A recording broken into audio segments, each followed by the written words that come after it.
하나님이 땅 부스러기 곧 흙으로 사람을 빚으셨다. 그리고는 그의 코에 생명의 숨결을 불어넣으셨다. 그러자 사람이 생명체가 되었다. 여호와 하나님이 동쪽의 에덴의 동산을 일구시고 빚으시고 사람을 거기에 두셨다. 여호와 하나님이 땅에서 온갖 나무를 돋아나게 하셨다. 그것들은 보기에 탐이 나고 먹음직스러운 열매를 맺었다. 동산 한가운데는 생명나무가 있었고 좋음과 나쁨을 알게 하는 나무도 있었다. 사람이 하나님을 거르었다. 1절 뱀은 여호와 하나님이 만드신 들짐승 가운데서 가운데서 가장 교활했다. 뱀이 여자에게 말을 걸었다. 정말로 하나님이 말씀하셨니? 동산의 나무 열매를 하나도 먹지 말라고. 여자가 뱀에게 대답했다. 동산의 나무 열매를 우리가 먹을 수 있지. 그런데 동산 한가운데 있는 나무의 열매는 먹지도 말고 만지지도 말라고 하나님이 말씀하셨어. 죽지 않으려면 말이야. 뱀이 여자에게 말했다. 절대로 죽지 않아. 하나님이 알고 계셔. 그걸 먹는 날에는 너희 눈이 열려 하나님처럼 되고 너희가 좋음과 나쁨을 알게 된다고. 여자가 쳐다보았다. 그 나무 열매는 먹음직스러웠다. 또 그 나무는 눈에 쏙 들었고 슬기롭게 해줄 듯 탐이 났다. 여자가 열매를 따먹고는 함께 있던 자기 남편에게도 건넸다. 그가 받아 먹었다. 그러자 둘의 눈이 열렸다. 그들은 자신들이 벌거벗고 있다는 것을 알았다. 그래서 무화과 나뭇잎을 엮어서 허리에 두를 것을 만들었다. 저녁바람이 불 때 다 같이요. 저녁바람이 불 때 그들은 여호와 하나님이 뜰에서 거니시는 소리를 들었다. 아담과 그의 아내는 여호와 하나님의 낯을 피해 그 동산의 나무 사이에 숨었다. 아멘. 기도합니다. 할렐루야. 주님 감사합니다. 오늘 거룩한 주일 하나님 2025년 12월 둘째 주를 맞아서 우리가 하나님께 경배와 찬양과 간구를 올려드리며 오늘 이 시간 주님 앞에 우리가 마음을 엽니다. 하나님 갈망합니다. 주님 우리에게 생명과 진리의 말씀을 허락하여 주옵소서. 우리가 붙들고 살 수 있는 하나님 생명의 말씀을 우리의 영의 양식으로 충만하게 허락하여 주옵소서. 그래서 아버지 하나님 이 땅 가운데 하나님의 백성이라고 말로는 하지만 전혀 그렇지 않은 흔들리는 이 세상 가운데서 우리 사랑하는 참믿음교회 성도들은 오직 생명의 말씀을 붙들고 진리 가운데 살아갈 수 있도록 오늘 이 시간 주의 말씀이 우리를 사로잡아 주시옵소서. 감사를 드리고 갈망합니다. 오늘 이 시간도 주의 말씀을 대언하는 부족한 종을 하나님 성령의 장중에 붙들어 주시고 오직 하나님의 말씀을 제대로 대언할 수 있는 바른 통로로 허락하여 주옵소서. 전폭을 주의 말씀께 의지합니다. 감사드리고 예수님 이름으로 간구하며 기도합니다. 아멘. 할렐루야. 아멘. 이 창세기를 읽으면 그 선악과 오늘 이제 우리가 선악과에 대한 말씀을 나누려고 하는데요. 이 선악과 이 얘기가 너무 강렬해요. 이게 너무 강한 인상으로 우리에게 다가오는 그런 임팩이 너무 강한 그런 이야기가 이 선악과다 보니까 이게 뭐 믿는 사람도 그렇지만 믿지 않는 사람들도 성경에 대해서 어느 정도 좀 알고 읽어본 사람들은 항상 여기에 딱 걸려요. 그래서 또 이성과 합리성에 투철한 그런 사람들이 점점 생각이라는 걸 해가면서 가장 많이 묻는 질문 중에 하나가 하나님이 왜 선악과를 만드셨어? 이거예요. 왜 괜히 쓸데없이 선악과를 만들어가지고 이 사단이 나게 하냐는 거지요. 우리가 그런 질문들을 좀 많이 받게 되는데 그런데 우리 지난 시간까지 창세기를 살펴봤지만 이 선악과보다 더 중요한 얘기가 있습니다. 그건 뭐냐면 생명나무예요. 성경은 선악과가 포인트가 있는 게 아니고 성경에는 하나님이 이 세상을 만들었는데 왜 만들었냐면 첫 번째가 하나님이 우리를 사랑하셔서 만들었다는 거예요. 우리 그 첫째 날, 둘째 날 이렇게 하면서 1장부터 2장 4절까지 첫 번째 창조 이야기에서 여러분 하나님이 계속 반복하시는 말씀이 있어요. 그게 뭐냐면 좋았다는 말씀이에요. 좋았더라. 보시기에 너무 좋았다, 심히 좋았다, 이렇게 말씀하시는 그런 대목들이 있거든요. 이게 무슨 얘기인가 하면 하나님이 그냥 아무렇게나 세상을 만드신 게 아니란 얘기입니다. 하나님이 정말 심혈을 기울여서 온갖 마음과 정성과 이걸 다 쏟으셔서 만들었다는 얘기예요.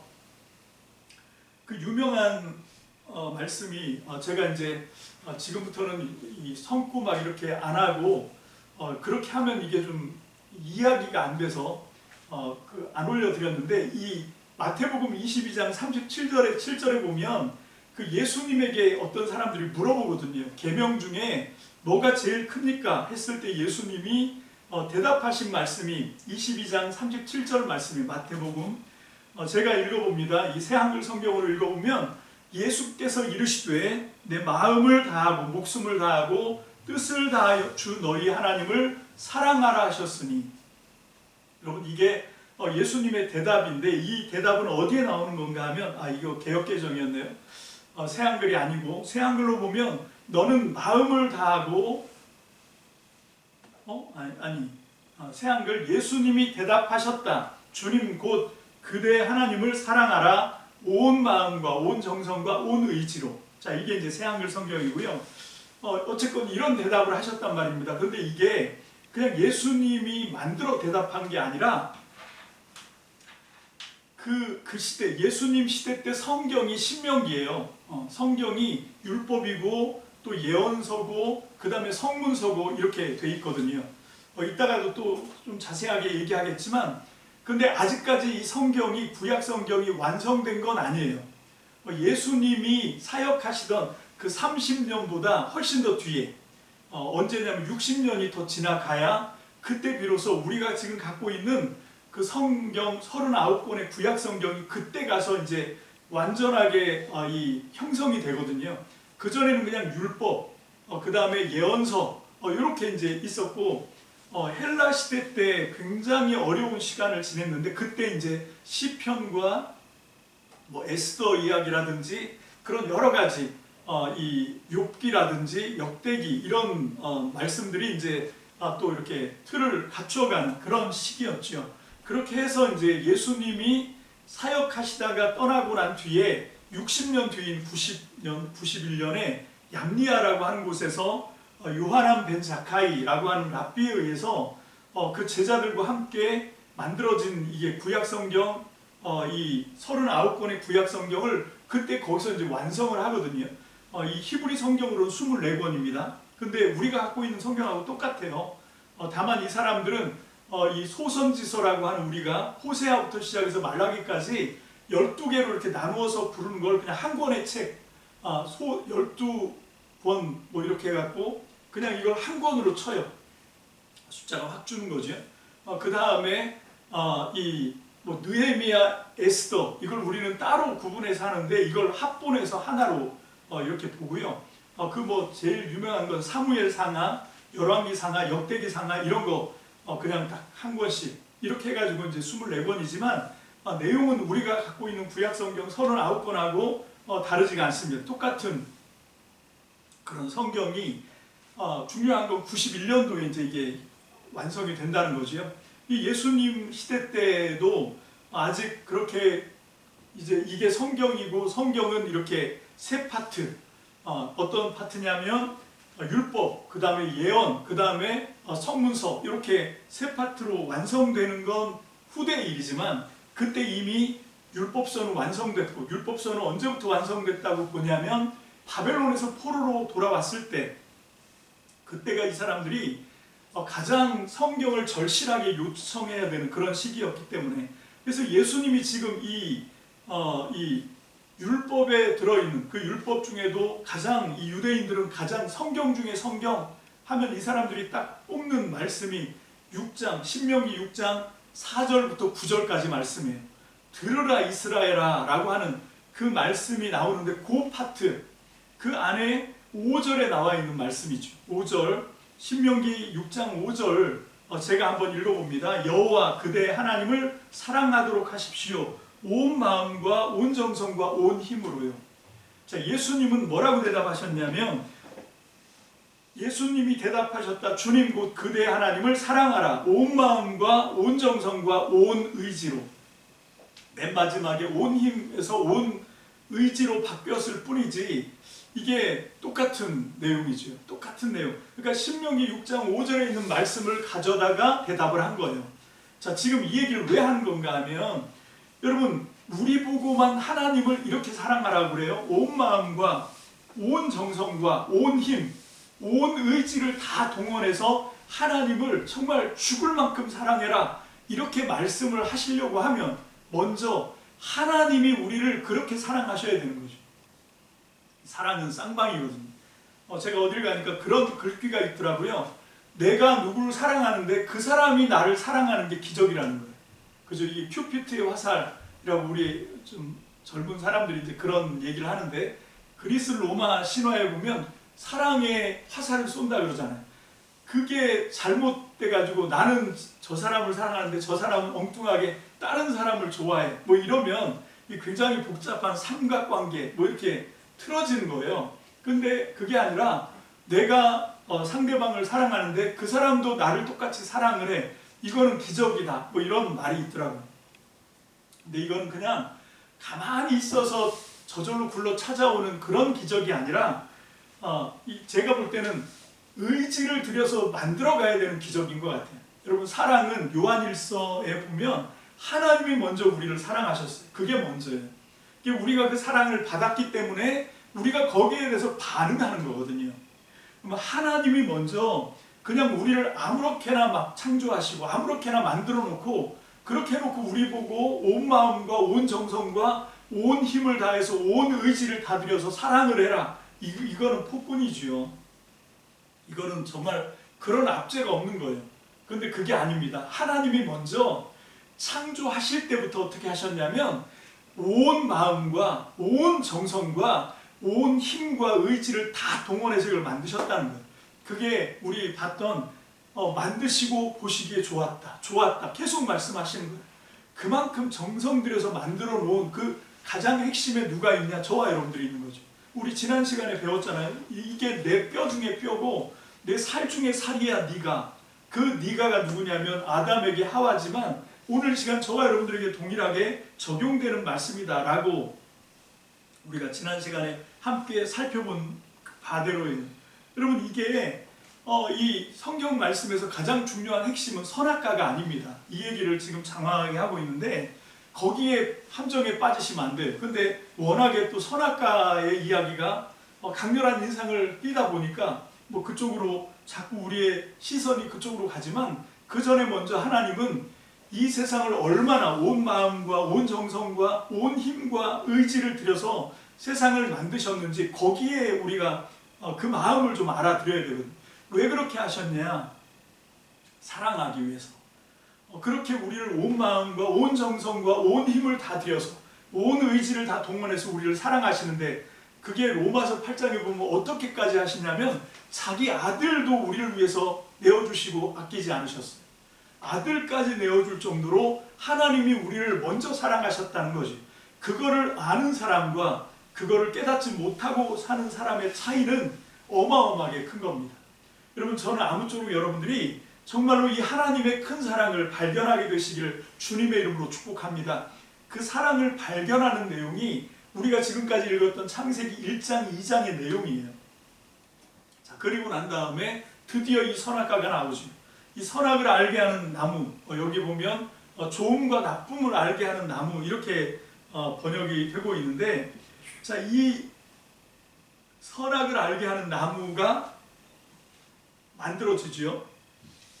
그게 먼저 보면 2장 그 8절에 9절이네요. 9절에 온갖 나무가 다 도달하게 하시는데 그 가운데에 이 한가운데 두 나무가 있었는데 첫 번째가 생명나무가 있었고 그 다음에 좋음과 나쁨 거기 이제 이렇게 별 표시가 되어 있는데 거기 이렇게 찍고 들어가 보면 선악을 알게 하는 그렇게도 번역이 되는 좋음과 나쁨을 알게 하는 나무도 있었다. 자, 요게 이제 문제가 돼요. 자, 그리고 난 다음에 이 3장에 오면 그 3장에서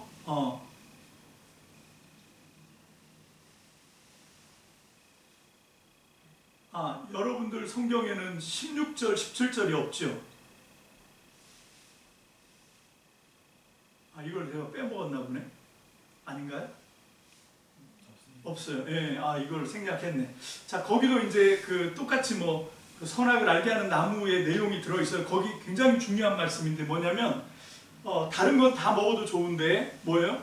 그 선과 악, 좋은과 나쁨을 알게 하는 나무의 열매는 먹으면 안 된다. 이 금지명령 여기 내가 왜 빼먹었을까? 자, 그게 제일 중요한 말씀이에요. 16절, 17절에 나와요. 동산 나무에 있는 모든 나무 실과는 너희가 다 먹어도 좋은데, 그런데 이 선과 악을, 좋은과 나쁨을 알게 하는 나무의 열매는 먹어서는 안 된다. 자, 이렇게 이 금지하는 말씀이 나오거든요. 아니, 먹지도 못할 나무를 왜 만들어 놓으셨어요? 이게 우리의 가장 이 아이러니고 숙제인 거예요. 자, 그래서 이거를 이제 3장에 오면 드디어 그것 때문에 파토가 나지요. 1절에 뱀이 나옵니다. 뱀이 나타나서는 하나님이 만드신 모든 들짐승 가운데 가장 교활한 게 뱀이었다는 거예요. 그 뱀이 여자에게 말을 걸어요. 정말로 하나님이 말씀하셨냐? 동산의 나무 열매를 하나도 먹지 말라고. 자, 참 이게 고약한 질문이죠. 자, 그랬더니 여자가 뱀에게 대답합니다. 동산의 열매를 우리가 먹을 수 있지. 자, 여기까지 문제가 없어요. 3절을 다 같이 볼까요? 시작. 그런데 동산 한가운데 있는 나무의 열매는 먹지도 말고 만지지도 말라고 하나님이 말씀하셨어. 죽지 않으려면 말이야. 자, 이제 여기에 많은 사람들이 시비를 걸어요. 하나님이 언제 만지지 말라고 얘기했냐? 2장 16절, 17절을 봐야 되는데 거기 만지지 말라는 얘기는 없어요. 2장 16절, 17절. 그걸 왜 빼먹었을까? 거기는 그게 없거든요. 이게 3장 3절하고의 차이이죠. 하나님의 금지 명령에는 동산 나무에 있는 열매는 먹지 마라. 이렇게만 돼 있지 만지지 마라는 없어요. 만지지 마라는 여기 첨가된 겁니다. 그 다음에 또 뭐가 바뀌었지요? 그 다음에 그것을 먹는 날에는 너희가 반드시 정령 죽으리라 라고 하는 그런 굉장히 무서운 결과에 대한 확정적인 그것도 아주 강력하게 강조를 해서 반드시 죽는다, 틀림없이 죽는다 라고 이제 확언을 하셨는데 3장 3절을 봅니다. 뒤에 보면 죽지 않으려면 말이야 이렇게 되어 있고 개역 개정에는 죽을까 하노라 이렇게 되어 있거든요. 이게 좀 약화가 됐다는 얘기죠. 자, 그런데 저는 이걸 어떻게 해석하냐면 그 금지 명령을 내리던 2장 16절 17절 때는 그 명령을 여자가 하나님으로부터 다이렉트로 직접 받은 게 아니에요. 그때는 누구만 있었냐면 남편 아담만 있었어요. 남자 아담만 하나님한테 이 금지 명령을 받은 거거든요. 그리고 난 다음에 그 뒤에 하나님이 보시니까 독처하는 게 좋지 않아. 그래서 잠들게 하시고 그 갈비뼈를 뽑아서 여자를 만들었거든요. 그 여자에게 이제 에덴 동산에 있는 모든 것들을 설명을 해주는 거죠. 그 가운데 가장 핵심은 뭐냐면 그 먹으면 죽는, 먹어서는 안 되는 그 나무로 이제 데리고 갔겠지요. 성경에는 나와 있지 않지만 그럴 수밖에 없어요. 여자가 타고나면서부터 그걸 알 리가 없잖아요. 태어나 보니까 에덴 동산이고 남자의 갈비뼈로 이렇게 만들어졌는데 하나님이 금지 명령은 이 아담에게만 했고 이 여자는 그 아담을 통해서 이 하나님의 명령을 직접 들은 게 아니라 아담이라고 하는 사람을 통해서 들은 거예요. 저는 분명히 생각하기를 아담이 이렇게 설명을 했을 것 같아요. 먹지도 말고 만지지도 마. 이렇게. 그거는 뭡니까? 이 너무 위험하니까 그런 어떤 명령을 강조하는 의미로 했을 거고, 그 다음에 하나님이 말씀하실 때 반드시 죽는다고 했을 때 아마 아담은 이 소름이 돋았을 수도 있어요. 너무 놀랐을 겁니다. 굉장히 무서웠을 거예요. 여러분, 그런 걸 감안해서 자기가 사랑하는 정말 뼈 중에 뼈, 살 중에 살인 아내가 놀랄까봐 그 부분은 덜 무섭게 하려고 하지 않았을까. 그런 개연성이 충분히 있을 것 같아요. 또 그 다음에 생각을 해볼 게, 이 여자가 뱀의 꼬임에 넘어가서 다시 그 나무를 보니까 먹음직도 하고 정말 보기도 좋고 슬기롭게 할 만큼 탐스럽고 그래서 결국은 그 선악을 알게 하는, 좋음과 나쁨을 알게 하는 그 나무 열매를 따서 먹잖아요. 그죠? 자, 먹을 때 어떻게 합니까? 먼저 만지잖아요. 그죠? 먹지도 말고 만지지도 마라 이렇게 말씀하셨는데 그걸 그대로 거꾸로 다 어기는 거예요. 그걸 만져야 따지요. 그래서 만져서 따고 그 다음에 입에 넣고 먹는 거죠. 그래서 먹지도 말고 만지지도 말라라고 하는 건 이 두 가지로 설명이 될 것 같아요. 그렇게 하지 뭐 이게 틀렸다, 잘못된 어떤 대답이었다, 하나님은 그렇게 하지 않았는데 이걸 이 첨가를 했다, 어떤 건 더 강조를 하고 먹지 마라 했는데 먹지 말고 만지지도 말라고 강조를 하고, 그래서 마치 하나님이 굉장히 고약한, 굉장히 좀 괴팍한 그런 하나님으로 만들었다, 뭐 이런 해석을 하는 분들도 있는데 뭐 그것도 그렇게 해석할 수 있는 여지가 있을지 모르지만 이 상황을 들여다놓고 보면 그것보다는 아마 이 아담이 여자에게 이 동산 중앙에 있는, 그래서 더 위험에 노출되어 있는, 그러나 절대 가까이 하면 안 되는 그 나무에 대해서 이 여자를 배려도 하면서 사랑도 하면서 아마 이런 걸 했을 거고, 그 다음에 정말 공교롭게도 이걸 어길 때 여기 지금 여자가 3절에서 말씀했던 그게 거꾸로 다 이제 범해지는 그런 거죠. 자, 그런데 이제 뱀이 말하죠. 절대로 죽지 않는다. 지금 이제 하나님의 말씀과 뱀의 말 그 사이에 놓여 있는 거예요. 자, 그렇지만 중요한 건 뭐냐면 결국은 범죄하는 주체는 사람 자신이라는 거죠. 그래서 이 여자가 용기를 내서 이게 참 아이러니인데 뭐냐면 하나님이 직접 말씀하지 않았고 아담을 통해서 들었는데 아담이 여자를 배려해서 한 말 때문에 또 이 뱀의 말은 이 여자가 직접 듣거든요. 자, 그렇게 하다 보니까 이 여자는 뱀의 말을 듣고 다시 바라보게 되는 거예요. 여러분, 이게 참 관점의 차이라는 게 참 무서워요. 남편의 말을, 남편인 아담을 통해서 하나님의 말을 들었을 때는 전혀 그렇지 않았을 건데 뱀의 말을 딱 듣고 보니까 솔깃했던 거죠. 그 내용이 5절입니다. 뱀이 뭐라고 얘기하는지 4절에서는 절대 죽지 않아 하고 이제 하나님의 말씀을 확 뒤집어 버렸고, 그 다음에 5절을 다 같이 봅니다. 시작. 하나님이 알고 계셔 그걸 먹는 날에는 너희 눈이 열려 하나님처럼 되고 너희가 좋음과 나쁨을 알게 된다고. 자, 이게 이제 뱀이 한 말이에요. 자, 그래서 이제 여자가 그 뱀의 말을 듣고 나서 쳐다보니까 6절에 보니까 그 나무는 먹음직스러워지는 거예요. 그 나무는 또 어떻게 보이냐면 눈에 쏙 들어 보기 좋았다는 얘기예요. 그 다음에 슬기롭게 해줄 것처럼 탐이 나요. 자, 이것 때문에 결국 여자는 손을 내밀어 열매를 따서 먹고 또 함께 있던 자기 남편에게도 그걸 먹게 하는 거죠. 자, 그렇게 받아 먹었어요. 자, 그랬더니 결과죠, 결과. 자, 아까 그 2장 16절 17절에서 하나님은 이 동산 중앙에 있는 좋음과 나쁨을 알게 하는 이 나무 열매는 먹지 마라, 먹는 날에는 반드시 죽는다, 이게 이제 하나님 말씀이었고, 뱀의 말은 절대 죽지 않는다, 오히려 그걸 먹으면 하나님도 알고 계신 것처럼 눈이 열려서 너희가 하나님처럼 좋음과 나쁨, 선악을 분별하게 될 줄을 하나님이 아신 거다. 너희가 하나님처럼 된다는 걸 하나님이 알고 그렇게 한 거다 했어요. 자, 보세요. 따서 먹었어요. 자, 그러면 둘 중에 하나죠. 그죠? 하나님의 말이 맞는지 아니면 뱀의 말이 맞는지, 제3의 경우 둘 다 틀렸을 수 있겠지. 자, 그런데 여기 일단 보면 누구 말이 맞는 것 같습니까? 제가 좀 위험한 발언을 합니다. 뱀의 말이 맞는 것 같지 않아요? 자, 눈이 열렸어요, 진짜로.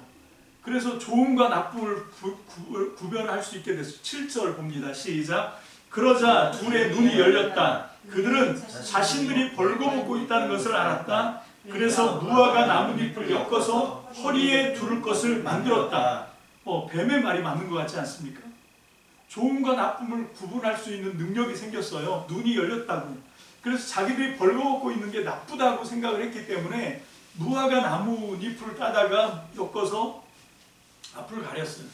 자, 그 다음에 하나님이 찾아오죠. 8절 다 함께 볼까요? 시작. 저녁 바람이 불 때 그들은 여호와 하나님의 뜰에서 거니시는 소리를 들었다. 아담과 그의 아내는 여호와 하나님의 낯을 피해 그 동산의 나무 사이에 숨었다. 자, 하나님이 그전에는 전혀 그렇게 두렵지 않았을 거고, 여러분 이게 에덴 동산에 하나님이 가끔 찾아오시는 게 아니에요. 하나님이 에덴 동산을 만드실 때 저는 아마도 하나님이 함께 살 공간으로 만드셨다라고 생각을 합니다. 지금 하나님이 에덴 동산에 함께 살고 계신 거지. 그런데 이제 이 사람들이 눈이 열리고 나니까 하나님의 말씀을 거역하고 좋음과 나쁨, 선악을 알게 하는 나무 열매를 따먹고 나니까 그 다음부터는 어떻게 되냐면 하나님에 대한 존재가 거북해진 거지. 부담스러워진 거예요. 그래서 어떻게 되냐면 그전에는 그 하나님과 교제를 하던 사람들이 하나님과 거리가 멀어진 거지. 자, 그 다음에 하나님의 소리를 들으니까 어떻게 해요? 숨어버린다는 거예요. 피해서 하나님을 피해서 그 하나님을 피해서 숨어버리는 거지. 자, 그런데 이거는 확실하게 해둬야 되겠습니다. 절대로 하나님의 눈을 피할 수 있는 공간은 이 온 세상 어디에도 없어요. 여러분, 하나님을 피하고 또 하나님의 눈에서 숨고 이건 우리의 바람이지 하나님은 우리의 중심을 다 꿰뚫어 보고 계십니다. 근데 이게 선악과를 따먹고 난 사람들은 그걸 모르죠. 숨으면 숨을 수 있다고 생각해요. 우리는 이 공간이 작아서 그런 게 없지만 웬만한 교회들 가면 공간이 넓으니까 뭐가 있습니까? 중간에 이렇게 받치는 기둥들이 있어요. 그래서 성도님들이 거기를 제일 좋은 자리라고 생각하죠. 강단에서 시야에서 안 보여. 포착이 안 돼. 그래서 그 기둥 뒤에 이렇게 숨어서 그 자기만의 시간을 예배 1시간 드릴 때 보내다가 가고, 그걸 제일 좋은 장소라고 생각을 해요.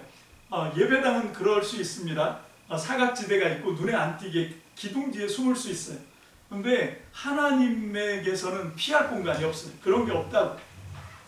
그런 게 없는데 사람들은 그게 이제 피하고 싶은 마음이 들죠. 자, 일단 보면 뱀의 말이 맞는 것 같아요. 하나님 말씀은 먹는 날에는 반드시 죽는다. 죽고 또 죽는다. 이렇게 말씀을 하셨는데, 근데 정작 이 사건이 벌어지고 나니까 뱀의 말이 다 맞는 것 같은 거예요. 뱀이 한 말이, 뱀이 뭐라고 얘기했냐면 눈이 열린다고 얘기했고, 그래서 하나님과 같이 된다. 하나님처럼 선과 악, 좋고 나쁨을 구분할 수 있는 능력이 생긴다 했는데 이 말이 다 맞는 것 같은 거예요. 여기에 이게 문제인 거지. 이게 그 하나님의 말씀은 우리의 현실 속에서 안 맞는 것 같고, 마귀가 한 말은 그거 다 맞는 것 같아. 너무 용해. 마귀가 한 말이 뭐 틀린 게 있어요? 이러니까 다들 어떻게 하냐면 하나님의 말씀은 피하고 싶고 숨고 싶고 도망치고 싶고 이렇게 되고, 마귀가 하는 말은 너무 귀에 솔깃한 거예요. 그래서 이 여자가 그러잖아요. 눈에 쏙 들 정도로 마음에 쏙 들었고 정말 먹음직하고 우리를 슬기롭게 할 만큼 해서 탐스러웠다. 이렇게 되는 거예요. 자, 이게 문제인 거죠. 이게. 여러분, 이 창세기 성경뿐만 아니라, 자, 아까 제가 그런 설명을 했지요. 성경, 구약 성경이, 우리는 생각하기에 구약 성경은 예수님이 이 세상에 오기 전에 이미 다 만들어졌을 것 같아요. 그건 우리의 착각입니다. 그게 아니고 예수님이 십자가에 달려 돌아가시고 부활하시고 승천하시고 난 뒤에서도 60년이 더 지나가서야 구약 성경이 형성이 되거든요. 그럼 왜 그런가 하면 그 역사적인 배경과 이유가 있었던 거예요. 그 이유 때문에 성경이 형성됐다 그러면 성경을 읽을 때도 우리의 문제가 뭐냐면 너무 막 읽어요. 성경을. 너무 성경을 마음대로 자기가 보고 싶은 대로 성경을 막 읽으면 어떻게 되냐? 이단 사이비가 되는 거예요. 오늘날도 보면 간판이 이단 사이비, 뭐 이런 신천지나 통일교나 이런 이단 사이비만 이단 사이비가 아니라 정통교단 그럴듯한 간판을 걸고 있는데 성경을 그냥 보고 싶은 대로 그냥 막 읽어서 그냥 간판은 이단이 아닌데 그 사람들이 성경에 대해서 얘기를 해보면 전혀 이 정통적이지 않은 그런 생각들을 갖고 있는 사람들이 의외로 많습니다. 되게 위험해요. 그래서 이 구약 성경은 어떤 이 요청에 의해서 이것이 형성되는 이게 중요하거든요. 여러분, 첫 번째로 율법서가 형성된 건 학사 에스라에 의해서예요. 이 학사 에스라가 주전 458년에 이 예루살렘에 오거든요. 이게 2차 포로 귀환인데 1차가 537년이라고 우리가 보통 생각을 해요. 그러면 거의 70년, 80년쯤 시간이 지난 뒤에 온 거예요. 학사 에스라가. 그러니까 1차 포로 귀환한 사람들이 와서 눈에 보이는 성전은 빨리 재건을 했거든요. 여러분 이게 그 처음에 바벨론에 포로로 끌려가는 게 언제냐면 주전 605년이거든요. 그 주전 609년에 이 요시야라고 하는 왕이 무깃도라고 하는 곳에서 이 그 애굽 파라오 느고를 맞서 싸우다가 그 괜히 맞서 싸웠어요.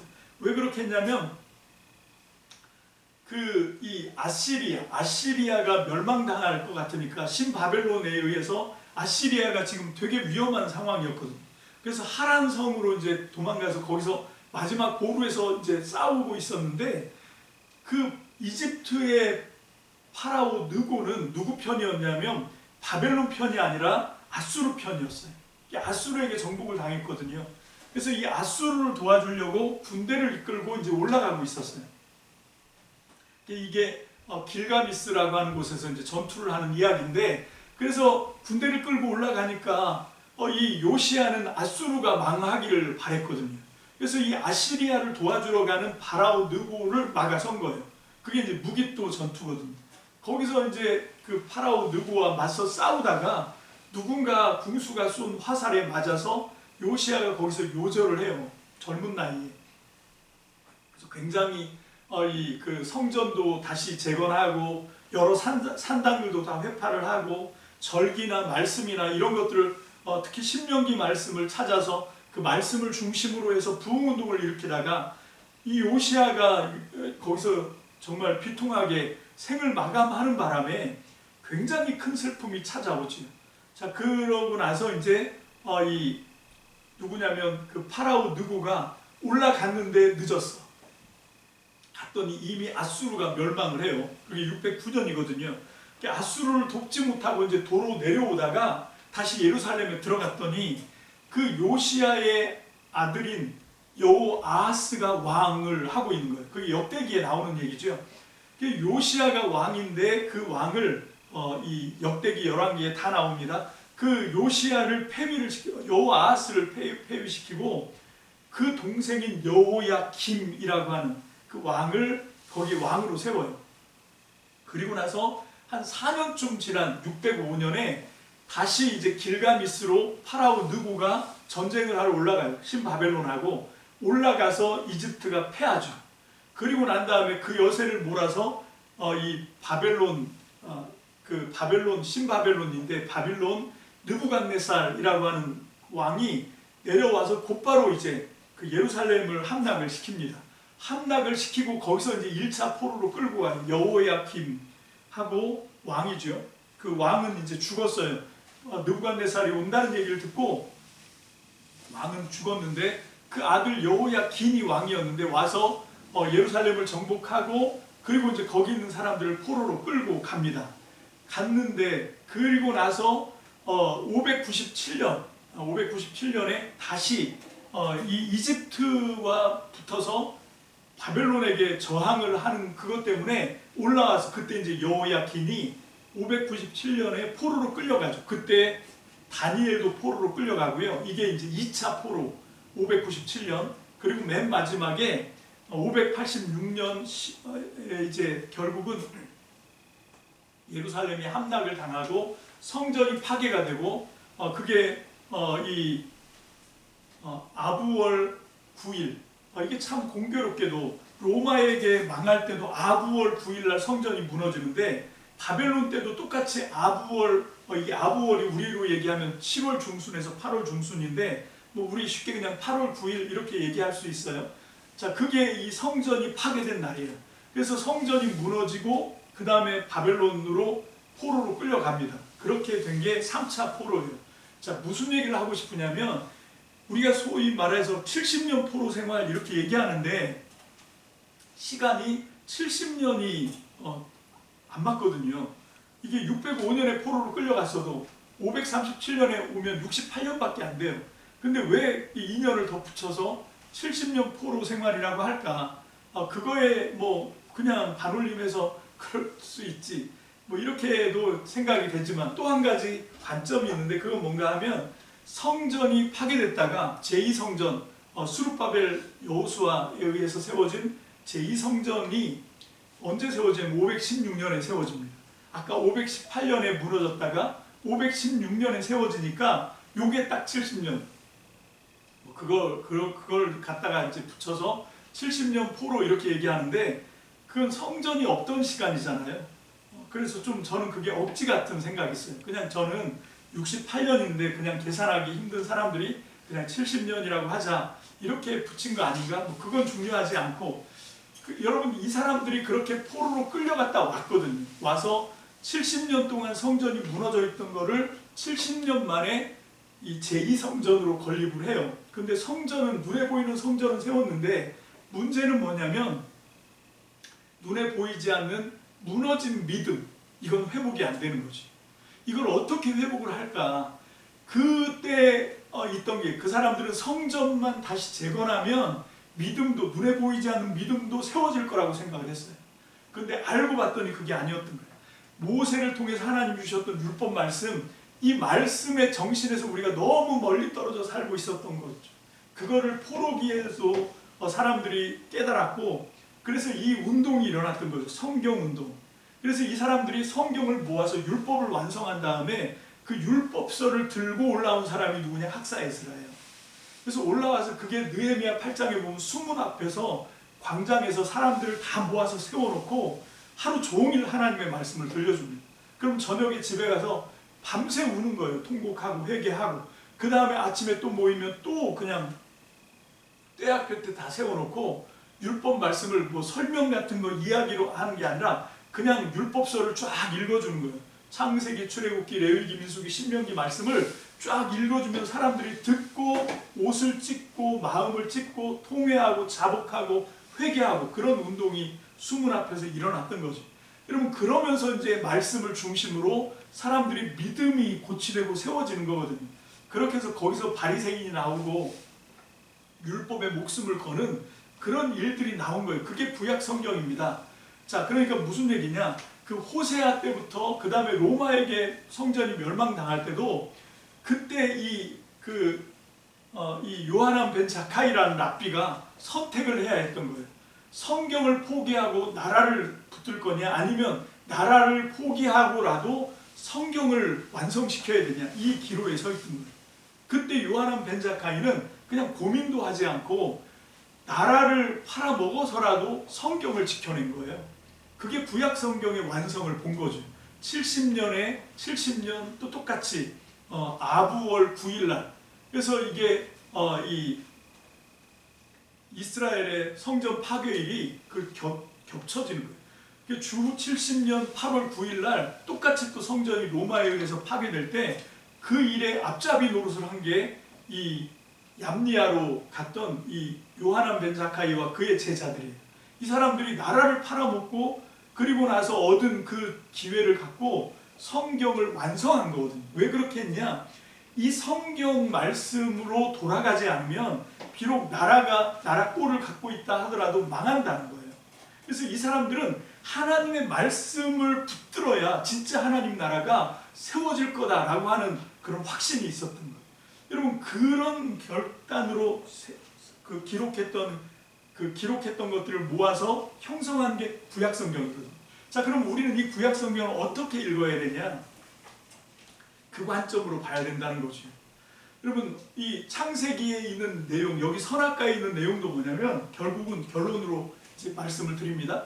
이 선악과 얘기가 왜 여기 툭 튀어나오냐면 아하, 저래서 우리가 망했구나. 어떻게요? 그냥 당장 눈에 보이기엔 달콤해. 그냥 딱 보기에는 너무 그럴듯해. 눈에 쏙 들어. 마음에 쏙 들어. 그런 결정을 한 거죠. 하나님의 말씀이 아니라. 하나님의 말씀은 전혀 비현실적이고 전혀 내 삶에 도움이 되는 것 같지 않고 그냥 가까이 있는 거는 마귀의 달콤한 말이고 또 뱀의 미혹하는 말이고 거기에 넘어가다가 우리가 지금 어떻게 됐다? 나라를 다 망가뜨렸구나. 성전이 파괴되고 포로로 끌려갔었구나. 그런 관점에서 이 성경이 수집이 됐고 이 성경이 지금 우리 눈앞에 이 성경, 구약 성경 39권으로 되어 있는 거죠. 여러분 지금 그 말씀을 통해서 예수님이 구약 성경을 딱 정리를 해놓은 게 아까 제가 낭독해드렸던 그 마태복음 22장 37절 말씀인 거예요. 무엇이 제일 우리가 마음을 품어야 되는 건가 하면 하나님이 전심전력으로 우리를 만들고 온 마음과 온 정성과 온 힘과 온 의지를 동원해서 우리를 사랑하셨다. 이걸 우리가 깨닫고 그 다음에 우리도 똑같은 반응으로 하나님을 마음을 다해서 온 마음과 온 정성과 온 힘과 온 의지를 동원해서 하나님을 사랑해야 되는구나. 그 이야기의 대목 가운데 하나로 선악과가 있는 거죠. 우리가 왜 무너졌나? 우리가 왜 이렇게 용과양 욕골이 됐는가? 그 가장 중심에 바로 이 선악을 알게 하는 나무 열매를 먹고 나도 내 주관으로 내 의지로 선과 악, 좋음과 나쁨 내가 결정할 거야. 그래서 내가 하나님을 밀어내고 내가 하나님과 같은 존재가 될 거다. 내 인생은 내 거다. 이렇게 자기 주권, 자기 어떤 중심 이걸 주장하는 순간 결국은 하나님과 멀어지고 하나님의 낯을 피해야 되고 하나님을 앞에서 도망쳐서 숨어야 되는 그런 존재가 된다는 거죠. 그래서 우리는 그 자리에서 돌이켜야 된다. 그 말씀으로 오늘 이 말씀이 있는 거예요. 그래서 여기 맨 마지막 8절에 보면 아주 슬프게 마치죠. 이 사람들이 무엇 때문에 하나님의 눈을 피하고 무엇 때문에 지금 동산 나무 뒤에 숨어서 하나님을 앞에서 도망쳤다라고 생각하는 그 자리가 아니라 정말로 우리가 여전히 죄 가운데 있더라도 그냥 하나님 앞에 있는 모습 그대로 정직하게 반응하고 나와서 하나님 앞에 두 손 들고 나와야 된다. 그 말씀을 하고 있는 것이 창세기 3장 1절로 8절의 말씀인 거예요. 그래서 오늘 이 시간 이 말씀을 통해서 지금 현재 우리의 영적인 상태도 우리가 좀 돌아보시길 바랍니다. 여러분 이거는 정말 하나님이 우리에게 주시는 말씀인 거예요.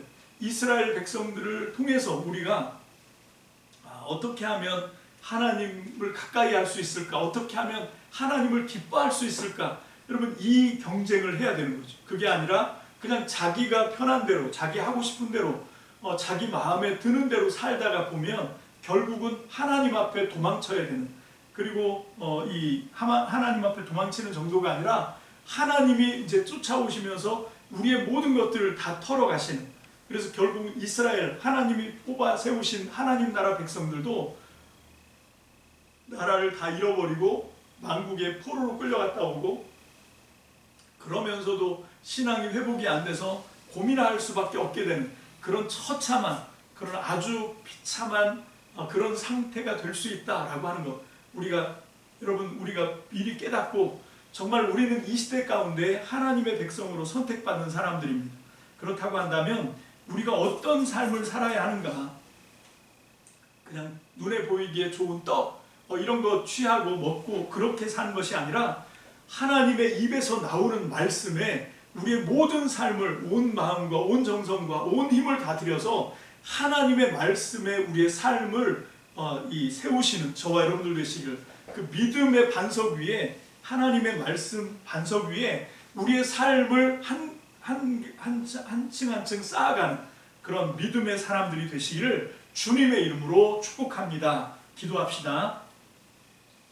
할렐루야. 주님 감사합니다. 하나님이 세상을 만드실 때 얼마나 온 마음과 온 정성과 그리고 온 힘과 온 의지를 동원해서 만드셨는지, 그리고 그렇게 만드신 세상을 사랑하시고 그 가운데 정말로 사람을 향한 하나님의 그 극진하신 사랑을 우리가 말씀을 통해서 봅니다. 그러나 그 하나님의 사랑을 무의로 돌리고 하나님을 정말로 참담하게 만드는 그런 반란이 오늘 우리의 본문에서 우리가 보았습니다. 하나님이 창세기 3장에 나오는 사람들의 타락이 오늘 이 시간도 똑같이 역사로 반복되는 우리들의 삶의 반복이 되는 것은 아닌지, 오늘 이 말씀을 통하여 무엇 때문에 이 사람들이 무너졌는지 하나님 우리가 그 비밀을 보았습니다.